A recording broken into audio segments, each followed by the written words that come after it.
അതുപോലെ അഫ്ഗാനിസ്ഥാനിൽ നിന്ന് പിടിച്ചുകൊണ്ടുവന്ന ആളുകൾ. ഞാൻ നേരത്തെ പറഞ്ഞ നന്ദിത അഹ്സറിന്റെ പുസ്തകത്തിൽ ഒരു കഥ പറയുന്നുണ്ട്. അഫ്ഗാനിസ്ഥാനിൽ ഹാമിദ് കർസായി, വിശ്വസിക്കാൻ നമ്മുടെ ഞരമ്പുകൾ കോരിത്തെരിച്ചു പോകും. ഹാമിദ് കർസായി ഭരണകൂടം അധികാരമേറ്റ സമയത്ത് അവിടുത്തെ മിനിസ്റ്റർ ആയിട്ടുള്ള അബ്ദുല്ല അതുവരെ കുടുംബ സമേതം താമസിച്ചിരുന്നത് ന്യൂഡൽഹിയിലാണ്. ഇന്ത്യ സർക്കാർ പ്രത്യേക വിമാനത്തിൽ അബ്ദുല്ലയെ കാബൂളിലേക്ക് അയക്കുന്നു.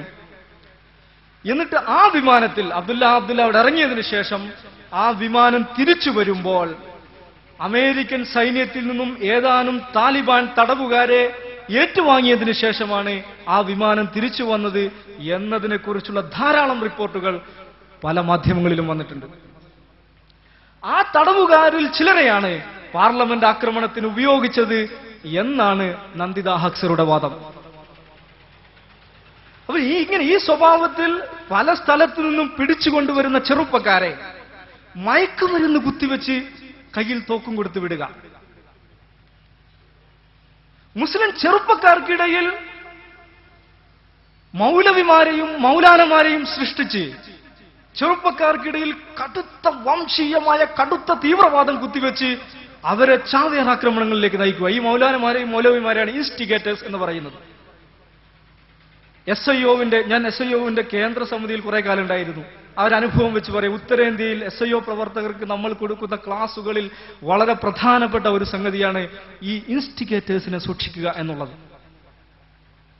നിങ്ങളുടെ അടുത്ത് മൗലാനമാർ വരും, നല്ല താടിയും തൊപ്പിയൊക്കെ ഇട്ട് ഹദീസും ഖുർആൻ ഇങ്ങനെ ശറവറ പറഞ്ഞുകൊണ്ട് ഒരുപാട് മൗലാനമാർ വരും.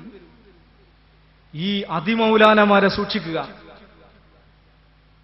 മുസ്ലിങ്ങളുടെ പീഡനങ്ങളെക്കുറിച്ച്, മുസ്ലിങ്ങൾ അനുഭവിക്കുന്ന പീഡനങ്ങളെക്കുറിച്ച് അതിശയോക്തിയോടുകൂടി സംസാരിക്കുന്ന മൗലാനമാരെ സൂക്ഷിക്കുക എന്നുള്ളത് SIO അതിന്റെ ക്ലാസുകളിൽ വിദ്യാർത്ഥികൾക്ക് നൽകുന്ന ഒരു പാഠമാണ്. അപ്പൊ ഞാൻ പറഞ്ഞു വരുന്നത്, ഈ സ്വഭാവത്തിൽ ചെറുപ്പക്കാരെ തീവ്രവാദത്തിലേക്ക് നയിക്കുവാൻ വേണ്ടിയുള്ള സംവിധാനങ്ങളും പരിപാടികളും ആസൂത്രിത പദ്ധതികളും IBയിലെ ഒരു വിഭാഗം മൊസാദിന്റെയും CIA-യുടെയും സഹായത്തോടുകൂടി ആസൂത്രിതമായി നടപ്പിലാക്കുന്നു. ഒരു കാര്യം കൂടി നിങ്ങൾ മനസ്സിലാക്കണം. ഞാൻ നേരത്തെ പറഞ്ഞ ഈ സ്വഭാവത്തിലുള്ള സ്ഫോടനങ്ങൾ ഇന്ത്യയിൽ തുടങ്ങിയത് എപ്പോഴാണെന്ന് ചോദിച്ചാൽ, നരസിംഹറാവു സർക്കാരിന്റെ കാലത്ത് ഇസ്രയേലുമായി ഔദ്യോഗികമായ നയതന്ത്രബന്ധം സ്ഥാപിച്ചു. അതിനുശേഷം NDA സർക്കാരിന്റെ കാലത്താണ് ആ നയതന്ത്ര ബന്ധം വികസിക്കുന്നതും രഹസ്യാന്വേഷണ മേഖലയിൽ കൂടി ആ നയതന്ത്ര ബന്ധം വളരുന്നതും മൊസാദിന് ഇന്ത്യയിലേക്ക് ഒരു ഈസി ആക്സസ് കിട്ടുന്നതും മൊസാദ് ഇന്ത്യയിൽ വ്യാപകമാകുന്നതും. അതിനുശേഷമാണ് മൊസാദ് ഫലസ്തീനിൽ, ലോകത്തിന്റെ പല ഭാഗങ്ങളിൽ, ഇറാഖിൽ മൊസാദ് പരീക്ഷിച്ച അതേ തന്ത്രം ഇന്ത്യയിലും പരീക്ഷിക്കാൻ തുടങ്ങിയത്. ഇത്രയും പറഞ്ഞതിന് ശേഷം നിങ്ങൾ ക്ഷമിക്കുകയാണെങ്കിൽ ഒരു കത്തിന്റെ, വിശദമായ ഒരു കത്തിന്റെ ഏതാനും ഭാഗങ്ങൾ വായിച്ചു കേൾപ്പിച്ചു തരാം. ഈ കത്ത് ഇർഷാദ് അലി എന്ന് പറയുന്ന തിഹാർ ജയിലിലെ ഒരു തടവുകാരൻ പ്രധാനമന്ത്രി മൻമോഹൻ സിംഗിന് കഴിഞ്ഞ ടേമിൽ മൻമോഹൻ സിംഗിന് അയച്ച കത്താണ്. 2007 സെപ്റ്റംബറിൽ എഴുതിയതാണ് ഈ കത്ത്. ഡൽഹിയിലെ തിഹാർ ജയിലിൽ തടവിൽ കഴിയുന്ന ഒരു ഭീകരനാണ് ഞാൻ എന്ന് സ്വയം വിശേഷിപ്പിച്ചുകൊണ്ടാണ് ഈ കത്ത് ആരംഭിക്കുന്നത്. ഞാൻ അതിന്റെ വളരെ പ്രസക്തമായ കുറച്ച് ഭാഗങ്ങൾ നിങ്ങൾക്ക് വായിച്ചു കേൾക്കും. ഇത് ഞാൻ വായിക്കുന്നതിനാണെന്ന് ചോദിച്ചാൽ, ഈ ഒരു സംഗതിയുടെ യാഥാർത്ഥ്യം എന്താണ് എന്ന് മനസ്സിലാക്കാൻ പറ്റുന്ന മികച്ച ഡോക്യുമെന്റുകളിൽ ഒന്നാണ് ഈ കത്ത്. ഞങ്ങളെ ഇന്റലിജൻസ് ബ്യൂറോ, ഈ ഇർഷാദ്, ഇതിനൊരു പശ്ചാത്തലം മനസ്സിലാക്കണം. ഇർഷാദ് അലിയെ പോലീസ് ഭീകരവാദിയെ അറസ്റ്റ് ചെയ്തു എന്ന് പറഞ്ഞ് പത്രങ്ങളൊക്കെ വന്ന ഒരു സംഭവമാണ്. അപ്പം ഇതുമായി ബന്ധപ്പെട്ട് ഇർഷാദ് അലി നടത്തിയ ചില നിയമനീക്കങ്ങൾ CBI അന്വേഷണത്തിലേക്ക് എത്തി. ആ സന്ദർഭത്തിൽ ഞങ്ങളെ ഇന്റലിജൻസ് ബ്യൂറോ കുടുക്കിയതാണെന്ന് CBI കണ്ടെത്തിയ വിവരം ഇക്കഴിഞ്ഞ സെപ്റ്റംബർ 17 ടൈംസ് ഓഫ് ഇന്ത്യ ദിനപത്രത്തിൽ താങ്കൾ വായിച്ചിട്ടുണ്ടാകുമല്ലോ.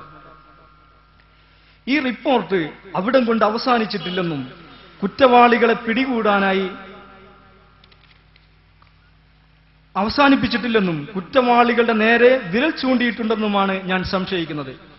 ഭീകരരെ പിടികൂടാനായി കാശ്മീരിലെ രഹസ്യ പോലീസുമായി ചേർന്ന് പ്രവർത്തിക്കുന്ന ഡൽഹി പ്രത്യേക പോലീസ് സെല്ലിന്റെ ചാരനായിരുന്നു ഞാൻ.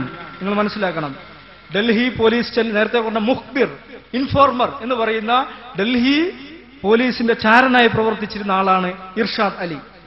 അവരുമായി ഏറെ അടുത്തു നിന്ന് പ്രവർത്തിച്ച അനുഭവത്തിന്റെ വെളിച്ചത്തിൽ ഈ സംഘങ്ങൾ ഭീകരരെ എങ്ങനെയാണ് ഉണ്ടാക്കിയെടുക്കുന്നത് എന്ന് മറ്റാരേക്കാളും നന്നായി എനിക്ക് രാജ്യത്തെ അറിയിക്കാനാവും.